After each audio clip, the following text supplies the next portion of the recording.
Hi friends, എല്ലാ കൂട്ടുകാർക്കും പുതിയൊരു റിവ്യൂയിലേക്ക് സ്വാഗതം. അങ്ങനെ കിഷോർ രാവിലെ തന്നെ ഗീതുവിനെ വിളിക്കുകയാണ്. ഹലോ മാഡം, ഞാൻ അയച്ച റിപ്പോർട്ട് കണ്ടിരുന്നോ? മാഡം ഒന്നും പറഞ്ഞില്ല എന്ന് പറയുമ്പോഴേക്കും അത് താൻ എന്നെയാണോ വിളിക്കേണ്ടത്? തൻ്റെ റിപ്പോർട്ടിംഗ് ഹെഡായിട്ട് ഞാൻ ആരെയും നിയമിച്ചത്? അവർണികേനല്ലേ? അത് അവർണികയെടുത്ത് വേണം ചോദിക്കാനായിട്ട്. ഞാൻ അവർണികയെടുത്ത് സംസാരിച്ചോളാം എന്ന് പറയുമ്പോഴേക്കും നമ്മുടെ ഗീതു പഴയ കാര്യങ്ങളൊക്കെ ജസ്റ്റ് ഒന്ന് ആലോചിച്ച് പോവാട്ടോ. കിഷോർ തന്നെ പണം മേടിച്ച് വിൽക്കാൻ നോക്കിയതും തന്നെ ഉപദ്രവിക്കാൻ ശ്രമിച്ചതും ഒക്കെ നമ്മുടെ ഗീതു പെട്ടെന്നൊരു സെക്കൻഡ് ആലോചിച്ച് പോവാണ്. അങ്ങനെ ആലോചിക്കണ ഗീതു ഒരു സെക്കൻഡ് സ്ട്രക്കായി നിൽക്കുമ്പോഴേക്കും കിഷോർ പറയുന്നുണ്ട്, എന്താ മാഡം ഒന്നും പറയാത്ത? മാഡത്തിന് ഈ കമ്പനിക്കാര്യങ്ങളിലൊക്കെ എക്സ്പീരിയൻസ് ഇല്ലല്ലോ. ശരിക്കും പറഞ്ഞാൽ ഞാൻ തന്നെയാണ് നേരിട്ട് ഇതുപോലത്തെയൊക്കെ കാര്യങ്ങൾ ചോദിക്കാമെന്ന് പറയുമ്പോൾ സ്റ്റോപ്പ് ഇറ്റ് എന്ന് പറയുമ്പോഴേക്കും, അല്ല മാഡം, ഫുഡ് ഡെലിവറി ചെയ്ത പോലെയല്ല, എങ്ങനെയോ ഫ്ലൂക്കിന് ഗോവിന്ദ് മാധവൻ്റെ ഭാര്യ ആയതിന് എന്നിങ്ങനെ പറയുമ്പോഴേക്കും, നിർത്തിടോ, ദേ മര്യാദയ്ക്ക് ഇരുന്നോളാം, താൻ സ്റ്റാഫാണ്, വെറും സ്റ്റാഫ്. തൻ്റെ റിപ്പോർട്ടിങ് അവർണികയാണ്, എന്തെങ്കിലും ഉണ്ടെങ്കിൽ അവർണിക എടുത്ത് പറയണം. അപ്പോൾ കേട്ടല്ലോ എന്ന് പറഞ്ഞിട്ട് ഫോൺ കട്ട് ചെയ്യുക കേട്ടോ. നമ്മുടെ കിഷോറിൻ്റെ മുഖത്തടി കിട്ടിയ പോലെ ഈ കിഷോർ ഈ കാര്യം അവർണിക എടുത്ത് പറയുന്നുണ്ട്. പെണ്ണുങ്ങൾക്ക് ഇത്ര അഹങ്കാരം പാടില്ല. എന്നെക്കുറിച്ചാണോ കിച്ചു ഉദ്ദേശിച്ചത്? അല്ല, ആ ഗീതാഞ്ജലിനെ കുറിച്ച്, തൻ്റെ ഫ്രണ്ടിനെ കുറിച്ച്. ഇപ്പോൾ എന്ത് പറ്റി എന്ന് ചോദിക്കുമ്പോൾ, ഞാൻ എൻ്റെ പ്രൊജക്ട് റിപ്പോർട്ടിൻ്റെ കാര്യത്തിന് വേണ്ടി അവരെ വിളിച്ചപ്പോഴേ അവർക്ക് അഹങ്കാരം അവർണിക എടുത്ത് ചോദിക്കാൻ എന്നോട് പറഞ്ഞു. അതെ, അതിനെന്താ ഇത്ര അഹങ്കാരമായിട്ട് പറയേണ്ട കാര്യമൊന്നുമില്ല. കിച്ചുവിൻ്റെ റിപ്പോർട്ടിംഗ് ഹെഡ് ഞാനല്ലേ, ഞാൻ ആ കാര്യങ്ങൾ ഗീതാഞ്ജലി ഏൽപ്പിക്കും, ഗീതാഞ്ജലി ആ കാര്യങ്ങൾ ഗോവിന്ദ് സാറിനെ ഏൽപ്പിക്കും, അങ്ങനെയാണ് പോവേണ്ടത്. ഓ, അപ്പോൾ ഞാൻ വെറും സ്റ്റാഫല്ലേ? അതെ, നീ സ്റ്റാഫ് തന്നെയാണ്, അവിടുത്തെ ഏറ്റവും താഴ്ന്ന നിലയിലുള്ള സ്റ്റാഫ് എന്നൊക്കെ പറയുന്നുണ്ട്. അതിനുശേഷം നമ്മുടെ കാഞ്ചന ഓടി വന്നിട്ട് അയ്യപ്പേട്ടോട് പറഞ്ഞു, അയ്യപ്പേട്ട, ഇവിടെ പോലീസുകാർ വരും, ഗീതുപ്പാപ്പയുടെ കള്ളൊപ്പിട്ടത് ആരാണെന്ന് തെളിയിക്കാനായിട്ട് വരുന്നതാ പോലീസുകാർ. ആ, അത് നീയല്ലേടി കാഞ്ചന ഇട്ടത്? ഞാനോ? ആ, നീ തന്നെയാണ് ഇട്ടത്, നിനക്ക് ബോധമില്ലാത്ത സമയത്ത് നീ എന്തെങ്കിലും ഇട്ടതായിരിക്കും എന്നൊക്കെ പറഞ്ഞ് കളിയാക്കുവാട്ടോ കാഞ്ചനെ, രേഖയും അയ്യപ്പേട്ടനെ കൂട്ട്. ഞാനോ എന്നൊക്കെ പറഞ്ഞിട്ട് കാഞ്ചന ഇങ്ങനെ അന്തം വിട്ടിരിക്കുന്ന സമയത്ത് നമ്മുടെ പോലീസ് ജീപ്പ് അങ്ങോട്ടേക്ക് വരുന്നുണ്ട്. പോലീസ് ജീപ്പ് വരുമ്പോഴേക്കും കാഞ്ചന ഒറ്റ ഓട്ടോ ആടോട്ട് പേടിച്ചിട്ട്. അതിനുശേഷം നമ്മുടെ പോലീസുകാർ അവിടേക്ക് ഇറങ്ങിക്കഴിഞ്ഞിട്ട് വീടൊക്കെ ഒന്ന് നോക്കുന്നുണ്ട്. അയ്യപ്പേട്ടൻ ചോദിക്കുന്നുണ്ട്, സർ എന്താ സർ കാര്യം ചോദിക്കുമ്പോൾ, ഇവിടെ ഗീതാഞ്ജലി, രാധികാമ്മയും ഗോവിന്ദ് സാറൊക്കെ ഇല്ലേ? ഉണ്ട് സർ.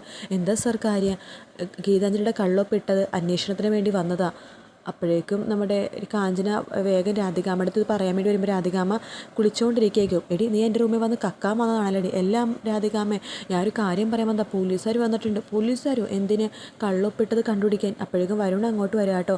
അമ്മ, ഇതേ പോലീസുകാരൊക്കെ വന്നിട്ടുണ്ട്, അവളുടെ കള്ളൊപ്പിട്ടതിനെക്കുറിച്ച് അന്വേഷിക്കാനാണെന്ന് തോന്നുന്നു എന്ന് പറയാൻ കേട്ടോ.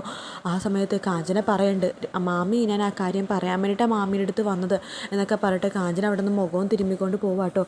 ശേഷം വരുൺ പറയുന്നുണ്ട്, അമ്മേ, എങ്ങനെയുള്ള കാല് പിടിച്ചിട്ടാണെങ്കിലും ഈ കേസ് പിൻവലിക്കണം. ഞാൻ കാല് പിടിക്കൊന്നുമില്ല അമ്മേ, ഞങ്ങൾ ഈ സ്ഥലത്ത് കുനിഞ്ഞു കൊടുത്തില്ലെങ്കിൽ നമ്മൾ ജയിലിലാകും, കേട്ടല്ലോ അമ്മ. എങ്ങനെയെങ്കിലൊക്കെ അവളെ കാല് പിടിച്ച് ഈ കേസ് ഒഴിവാക്കണം എന്നിങ്ങനെ പറയുവാണ്. അതിനുശേഷം ഈ കാര്യങ്ങൾ രേഖ ഗോവിന്ദനോട് പറയുന്നുണ്ട്, ഗോവിന്ദേട്ട, എങ്ങനെയെങ്കിലും ഈ കേസ് പിൻവലിക്കണം. ഈ വീട്ടിലൊരു തമ്മിൽ അടിയും വഴക്കൊന്നും ഉണ്ടാകാൻ പാടില്ല, നാളെ ഇതൊരു വലിയൊരു ചർച്ചാ വിഷയം ആവാൻ പാടില്ല എന്നൊക്കെ പറയുമ്പോഴേക്കും നമ്മുടെ ഗീതു അങ്ങോട്ടേക്ക് വരുവാണ് കേട്ടോ. ചർച്ചാ വിഷയം ആവുമല്ലോ രേഖ ചേച്ചി, കള്ളൊപ്പിട്ടത് ആരാണ്? അതാരാണെങ്കിലും പോലീസുകാർ കണ്ടുപിടിക്കും എന്നൊക്കെ പറയുമ്പോൾ, ഗീതു മോളെ, ഇത് വേണ്ട, പോലീസ് കേസൊക്കെ ആയാൽ നാണക്കേടാവില്ലേ? ദേ, ഈ കേസോടുകൂടി ഈ വീട്ടിലെ ധൂമകേതുക്കളൊക്കെ പുറത്തേക്ക് പോകും, ചിലപ്പോൾ വരുണേട്ടൻ നന്നാവും. വരുണേട്ടൻ നന്നാവും? അതേന്നേ, അതുകൊണ്ട് അവർക്ക് ചായയും കടിയൊക്കെ രേഖിച്ച് കൊടുക്കും പോലീസുകാർക്ക്, അവർ നമ്മളെ രക്ഷിക്കാൻ വന്ന മാലാകമാരാ എന്ന് പറഞ്ഞിട്ട് രേഖേനെ പറഞ്ഞയക്കുക. അതിനുശേഷം ഗോവിന്ദ് പറയുന്നുണ്ട്, ഗീതു, ഈ കേസും വെക്കാനൊന്നും വേണ്ട എന്ന് പറയുമ്പോൾ, അത് നിയമത്തിൻ്റെ വഴി പോകും ഗോവിന്ദേട്ടാന്ന് പറയുക കേട്ടോ. ആ സമയത്ത് ദേ, ഈ ചീത്തപ്പേര് പേരൊന്നും ഉണ്ടാക്കാൻ ഞാൻ സമ്മതിക്കില്ല എന്ന് പറയുമ്പോൾ, ഓ ഗോവിന്ദേട്ടാ, നിങ്ങളുടെ രണ്ടാനമ്മ എനിക്ക് നല്ല സംശയമുണ്ട്, ആരാണ് കള്ളൊപ്പിട്ടതെന്ന് വെച്ചാൽ അവർ കോടതിക്ക് മുമ്പിൽ കൊണ്ടുവരട്ടെ എന്നിങ്ങനെ പറയുക കേട്ടോ. ആ സമയത്ത് നമ്മുടെ ഗോവിന്ദ് പറയുന്നുണ്ട്, ദേ ഗീതു, കേക്ക്, നിനക്കിപ്പോൾ എന്താ വേണ്ടത്? റിവേഴ്സ് കേസ് പിൻവലിക്കണം, ഞാനത് പിൻവലിച്ചോളാം എന്ന് പറയുമ്പോൾ ഗീതു പറയുന്നുണ്ട്, അത് പിൻവലിച്ചിട്ടും ഇനി കാര്യമൊന്നുമില്ല ഗോവിന്ദേട്ടാ, എന്തായാലും കള്ളൊപ്പിട്ടത് ആരാണെന്ന്, വഞ്ചനാകുറ്റം ചെയ്തത് ആരാണെന്ന് അറിയണ്ടേ? പോലീസുകാരൊക്കെ കേസ് എടുക്കാൻ പോവാ, അതുകൊണ്ട് ഞാനിതൊരു സുന്ദരിയായിട്ട് അണിഞ്ഞൊരുങ്ങട്ടെ എന്നൊക്കെ പറഞ്ഞ് പൗഡറൊക്കെ ഇടുവാട്ടോ ഗീതു. അപ്പോഴേക്കും ഗോവിന്ദ് പറഞ്ഞു, ഗീതു, നീ ഇതെന്ത് ഭാവിച്ചിട്ടാ നോക്ക് എന്നൊക്കെ പറഞ്ഞിട്ട് നമ്മുടെ ഗോവിന്ദ് ഗീതുവിനോട് പറയുന്നുണ്ട്, അഭിമാനത്തിന് ജീവനേക്കാളും വിലയുണ്ടെന്ന് എന്നെ പഠിപ്പിച്ച എൻ്റെ അച്ഛന് അറക്കൽ മാധവൻ നായർ, അദ്ദേഹം അഭിമാനം ഭയന്ന് ജീവൻ വേണ്ടെന്ന് വെച്ച ആളാണ്, അതുപോലെ ഞാനും ചെയ്യുമെന്നൊക്കെ രീതിയിൽ ഗോവിന്ദ് അവിടെ നിന്ന് പറഞ്ഞിട്ട് അങ്ങോട്ട് പോകട്ടെ. അത് കേൾക്കുമ്പോൾ ഗീതുവിന് എട്ടുന്നുണ്ട്. രാധികാൻ പറയുന്നുണ്ട്, അവളുടെ കാല് വേണമെങ്കിൽ ഞാൻ പിടിക്കാം മോനെ, ഈ കേസൊന്നും ഒഴിവാക്കാൻ അവളോട് പറഞ്ഞാലോ? അവൾ കേൾക്കില്ല അമ്മേ, ഡൈവേഴ്സ് അത് പിൻവലിക്കാമെന്ന് പറഞ്ഞാലോ അതൊന്നും അവൾ കേൾക്കില്ല. ഞാനെല്ലാം പറഞ്ഞു നോക്കി.